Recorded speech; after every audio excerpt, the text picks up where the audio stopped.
मला तुम्ही सांगा, साधा बोनकोड्याला एसआयटी लावा आणि त्याची इन्क्वायरी करायला लावा.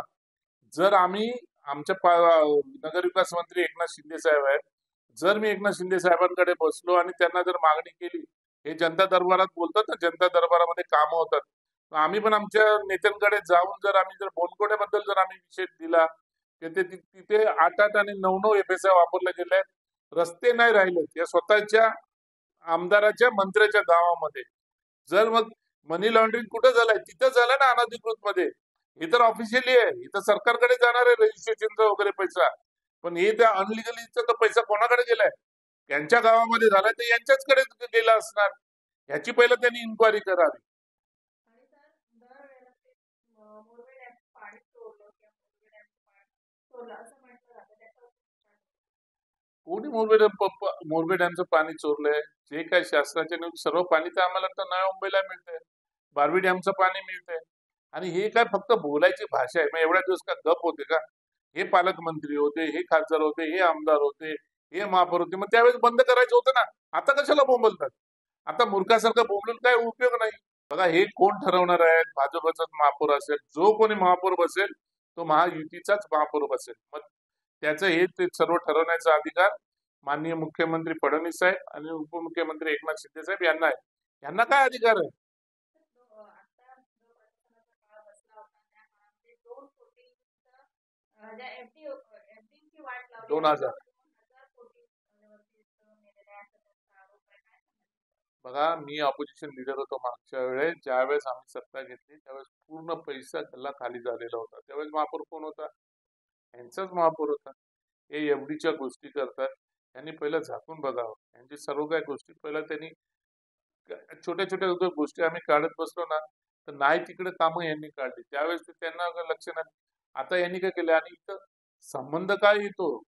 संबंध काय येतो? डीसीएम साहेब कशाला येते यांच्या लक्ष?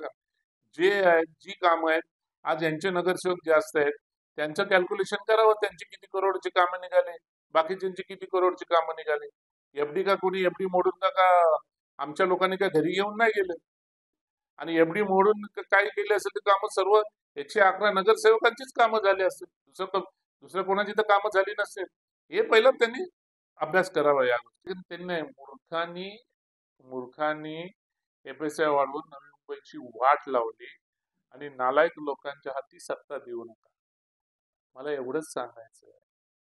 याच्यामध्ये मूर्ख कोण आणि नालायक कोण? आता नवीन जीडीसीआर प्रमाणे आता एफएसआय डिक्लेअर झाला. याच्या अगोदर याच्या अगोदर 5 वर्ष अगोदर एकच उदाहरण देतो. ज्या ठिकाणी या नव्या मुंबईचे नेते ज्या ठिकाणी राहतात, त्या बोनकोड्याचा बोनकोडा ह्या गावामधून त्या ठिकाणी एफएसआय 8-9 एफएसआय झाला. तर कुठल्या मूर्खाने तो एफएसआय वाढवला? आणि मग कुठल्या नालायकांनी त्या बोनकोड्यामध्ये वाढवण्यासाठी मदत केली? याच्यामध्ये हे नेते नालायक म्हणूनच याची वाट लागली. पहिलं बोनकडं झाकून बघावं. तेच पालकमंत्री होते, तेच त्यावेळेस सत्ता यांच्या हातात होती. ढिग्याची पण तशीच त्यांनी वाट लावली. ढिग्यामध्ये पण त्यांनी कुठल्याही परिस्थितीमध्ये ढिग्यामध्ये सुद्धा त्यांनी एफएसआय वाढवला. एफएसआय बिल्डिंग उभ्या राहत होत्या, त्यावेळेस यांनी लक्ष नाही दिली. त्या आणि स्वतः जे राहतात कोपरखेरणा भागामध्ये सुद्धा जा ना, ज्या LIG होत्या त्या G+5 झालंय. आता हे सर्व वाढले, कोणामुळे वाढले?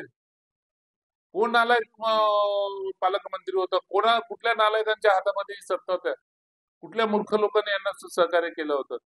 मला एवढंच बोलायचं आहे, की एवढंच सांगायचं आहे, ढिग्यावरती जेव्हा संकट आले तेव्हा आज आमचा DCM एकनाथ शिंदे साहेब धावून गेला. आम्ही सुप्रीम कोर्टापर्यंत आम्ही केस लढवली, लाखो रुपये आम्ही खर्च केले. आज मला तुम्ही सांगा, हे आज ज्या पद्धतीने मूर्ख आणि नालायकाची भाषा आमच्या नेत्यांबद्दल वापरतात, स्वतः त्यांनी झाकून बघावं याच्यामध्ये. हे आता एफएसआय आला, पण याच्या अगोदरच एफएसआय त्यांनी चेक करावा. हेच पालकमंत्री होते, हेच खासदार होते, हेच आमदार होते, ह्यांचाच महापौर होता. मग त्यावेळेस यांनी कुठल्या गोष्टी का नाही घालवल्या? एफएसआय तर या अगोदरच वाढलेलं आहे. हे आता फक्त भाऊ चला, हे आता ऑफिशियली चालू झाले, पण अनऑफिशियली किती एफएसआय झालाय? आज अख्ख्या नव्या मुंबईचा जरी ऑफिशियली एफएसआयचं जर कॅल्क्युलेशन केलं आणि गणेश नाईक पालकमंत्री असताना यांच्या हातात सत्ता असतानाचा जर जे अनधिकृतपणे एफएसआय वाढला गेलाय त्याचं जर कॅल्क्युलेशन केलं तर मला वाटतं सर्वात जास्त एफएसआय हे गणेश नाईक पालकमंत्री असतानाच्या ह्याच्यात झालेलं आहे. आणि हे काय सांगतात, हे गंगेमध्ये जाऊन हे स्वतः जरी आंघोळ करून आले ना तरी यांचे हे नव्या मुंबईवरची हे पाप ते धुवू शकणार नाही. म्हणून मला सांगायचंय की हे नव्या मुंबईचे जे जे कोणी नालायक लोक असतील त्यांनीच तो एफएसआय वाढवलाय. नेत्यांनी आमच्याकडे एक बोट दाखवू नये, 4 बोट त्यांच्याकडे जातील.